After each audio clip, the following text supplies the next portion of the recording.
Hello everyone, welcome back to our channel. In today's video, we're going to show you how to export your video project in Adobe Premiere Pro. So, you've just finished editing your project, and you're ready to share it with the world. Let's get started. The first thing you want to do is navigate to the File menu at the top of the Adobe Premiere Pro interface.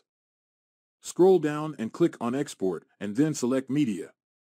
If you're a fan of keyboard shortcuts, you can also use Ctrl M if you're on a Windows PC or Command M if you're on a Mac computer to quickly bring up the export menu. Now that we have our export menu open, you will want to make sure the format is set to H.264. This format will save your video file as an MP4, which is one of the most commonly used video formats. For the preset, choose Match Source Adaptive High Bitrate.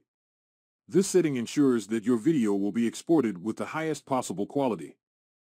Next, click on the blue file name next to Output Name.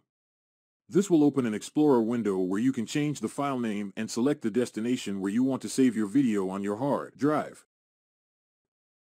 To further improve your video's quality, head down to the Video section.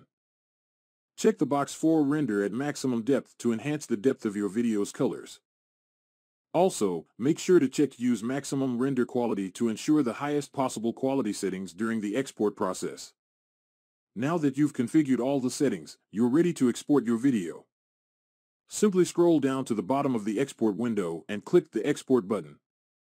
Your Adobe Premiere Pro will start rendering your video according to the settings you've specified. And that's it. You've successfully learned how to export your video in Adobe Premiere Pro with the best quality settings. We hope you found this tutorial helpful. If you did, please give us a thumbs up and subscribe for more video editing tips and tricks. Thank you for watching, and if you have any questions or suggestions for future tutorials, feel free to leave them in the comments below.